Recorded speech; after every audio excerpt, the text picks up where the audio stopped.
Lo primero que vamos a revisar entonces en este video va a ser las normas relativas a las partes. Y aquí tenemos harto paño que cortar porque las normas del código son fundamentalmente bastante extensas en cuanto a cómo se regulan las partes, fundamentalmente desde, por ejemplo, aspectos como la comparecencia en juicio, otras cuestiones relativas a la pluralidad de partes, las cargas pecuniarias que están sujetas a las partes y una serie de elementos que vamos a ir revisando dentro de estos videos. Por de pronto vamos a partir con el primer aspecto que son la comparecencia en juicio. Y esto está regulado no solamente por el libro primero, del Código de Procedimiento Civil, sino también regulado por la Ley 8120, que es la famosa Ley de Comparecencia en Juicio, la que obviamente también hay que ver con cierta distancia en algunos aspectos que van a ir siendo completados también por la Ley de Tramitación Electrónica y la distinta acta de la Suprema que nosotros hemos hablado al respecto. Bueno, en primer lugar hay que decir que la comparecencia en juicio está regulada por el artículo 4 del CPC, que como ustedes saben dice que toda persona que deba comparecer en juicio a su propio nombre o como representante legal de otra deberá hacerlo de la forma que determine la ley. Pero esto en definitiva es una cuestión que, como sabemos, es solamente una mención a que el legislador va a establecer los distintos mecanismos para comparecer. Y acá entonces nosotros sabemos que la comparecencia es un acto complejo que está dado no solamente por el hecho de poder de tener capacidad para aquello, sino que es un complejo de actos un complejo de elementos que van desde la capacidad común, la capacidad procesal o ius postulandi y la legitimación, como estos tres conceptos que vienen unidos para poder comparecer en un juicio. De estos dos primeros se hace cargo el Código de Procedimiento Civil al establecer este sistema de capacidad, junto con la Ley 8120, de capacidad capacidad procesal fundamentalmente. Porque la capacidad común, como sabemos, que el primer elemento básico de la capacidad está regulada en su mayoría por la capacidad del Código Civil, que nos dice entonces que la capacidad para ser parte está regulada, o sea, la capacidad común es una capacidad de goce más la capacidad de ejercicio, que como sabemos existen según las disposiciones del derecho sustantivo. Hacer presente que no todos los casos el Código Civil establece la capacidad. Por ejemplo, en materia de responsabilidad penal de adolescente, la capacidad está dada por la Ley de Responsabilidad Penal de Adolescente, que dice que los menores van a ser responsables desde los 14 años.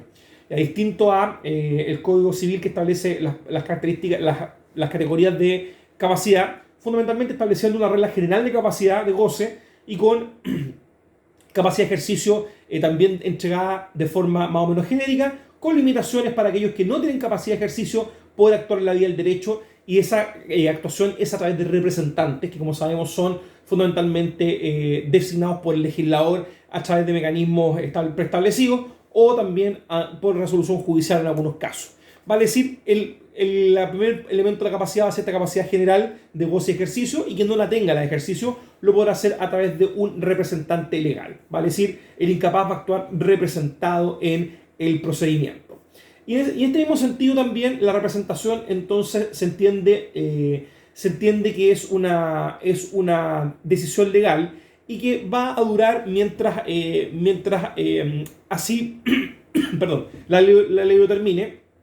Y como sabemos, si durante el curso del procedimiento, por cualquier causa, termina el carácter con que una persona representa por ministerio la ley de derechos ajenos, obviamente va a continuar esta representación hasta que no haya testimonio en el juicio de haber cesado dicha representación, y obviamente esto debe ser puesto en conocimiento de esta persona para que eventualmente la persona pueda procurarse un nuevo representante, que es lo que el artículo 9 del CPC establece como una regla para proteger a aquellos incapaces que están actuando representados en juicio y por cualquier causa esta representación termina en él.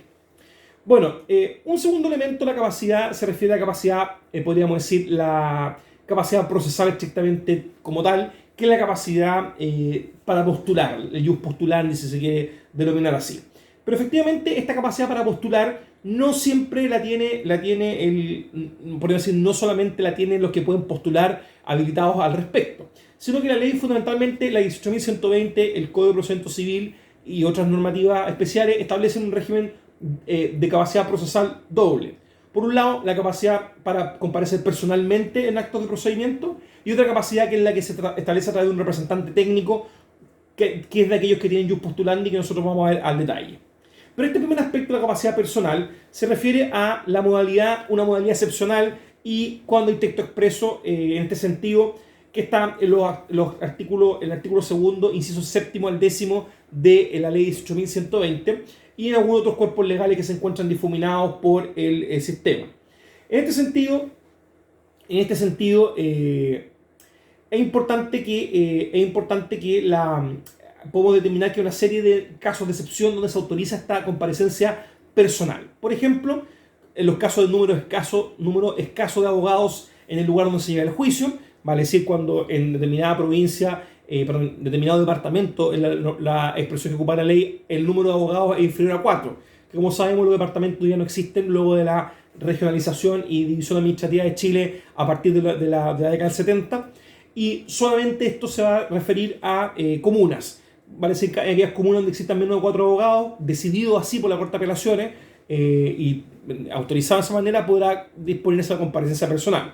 Cuesta de todas maneras establecer este número en algunas comunas. Debe haber casos sin duda, pero por la cantidad de abogados que juran anualmente, aproximadamente 4.000, estaríamos hablando de que dividido por la cantidad de comunas de Chile nos da un número superior incluso a 10 o 12 abogados por comuna. Por tanto, solamente un ejercicio, podríamos decir, básico matemático, porque obviamente hay comunas que tienen una concentración de abogados mucho mayor que otras en nuestro sistema. Pero, como les digo, es difícil entenderla. Por ejemplo, uno puede pensar comunas muy aisladas como Isla de Pascua, donde la cantidad de abogados es bastante ingente igual. De todas maneras, uno puede encontrar más de 10 abogados en dicha comuna. O sí, Juan Fernández, que podría ser un ejemplo también de una menor cantidad. O algunas comunas de la 11ª región, o de la primera, o la tercera, que se encuentran más aisladas. Obviamente, me atrevo a decir que por lo menos facultades de derecho existen en casi todas las regiones del país, si no en todas, lo que genera obviamente la posibilidad de tener abogados sin tanto problema como era al momento de la dictación de la ley 18.120. Bueno, algunos procedimientos también, como segunda excepción, son algunos procedimientos determinados que establecen la posibilidad de comparecer sin abogado. Por ejemplo, la solicitud ante el juzgado policial local, con la excepción de la regulación de daños y perjuicios, cuya cuantía supera las 2 UTM. Además también, por ejemplo, los juicios civiles donde la cuantía no exceda de media unidad tributaria mensual, el denunciante en materia penal, la solicitud de sobrepedimento de minas y por supuesto los casos más paradigmáticos y emblemáticos que el recurso de protección y el recurso de amparo, donde tampoco se exige la comparecencia personal en estos procedimientos. Una tercera excepción viene dada por la comparecencia ante algunos órganos jurisdiccionales, por ejemplo, la presentación ante la Contraloría General de la República, la Cámara de Diputados, el Senado, Tribunal Electoral Regional y Tribunal Calificado de Elecciones. No exige entonces la presentación a través de abogados. Otra excepción la constituyen actos procesales esporádicos, como por ejemplo, eventualmente se puede dispensar la comparecencia a través de un representante técnico en aquellos casos en que las solicitudes son de carácter aislado, ¿vale? Si se piden copias, desarchivos, certificaciones, con la salvedad que las copias, como ejemplo clásico, ya no tienen mucho sentido ya que todo se obtiene a través del sistema de la oficina judicial virtual. Por tanto, distinto era en esa época, pero si los archivos y certificaciones se siguen pidiendo y pueden ser gestionadas aisladas que se autorizan de esa manera.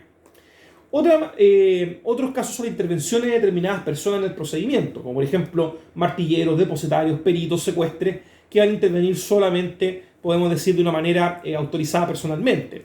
El martillero que rinde cuenta, por ejemplo, de un remate, no va a tener que contratar a un abogado para que comparezca por él a hacer esa gestión, se autoriza que lo haga personalmente. También aquellos casos donde la ley establece una orden de comparecencia personal. Ya, por ejemplo, la ley pide y exige que la parte comparezca personalmente. Por ejemplo, la declaración indagatoria en materia de policía local. Ya, la comparecencia del imputado a determinado acto del procedimiento cuando así la ley lo exige, por ejemplo, a una audiencia de revisión de medidas cautelares. Ya, necesariamente la presencia del imputado debe estar ahí, la audiencia de formalización de la investigación, por ejemplo. Ya, por ejemplo, la declaración de parte en materia de familia también debe ser a través de la parte personalmente que declare. Bueno, y así uno puede encontrar distintos podríamos decir, elementos o casos donde se exige esta comparecencia personal. Bueno, y también otro caso son cuando se comparece ante las Cortes de Apelaciones. Acá también la comparecencia se autoriza de forma personal, salvo aquellos casos donde ha habido rebeldía decretada respecto a la parte, que en aquellos casos pierde esta posibilidad de comparecer personalmente. Y por último, decimos que también cuando autoriza el tribunal la comparecencia personal va a ser a través de, en aquellos casos de naturaleza y cuantía del litigio o las circunstancias que se hacen valer por la parte, hagan meritorio y establecer que no haya indefensión por parte de quien está pidiendo comparecer personalmente. Y eso, en definitiva, permite que también el juez pueda hacerlo de forma más restringida. La comparecencia personal de la parte se hace a través de únicamente su comparecencia a través del uso de la clave única de la oficina judicial virtual. Obviamente esto deberá siempre estar amparado por estas excepciones que hemos dicho o eventualmente una utilización judicial.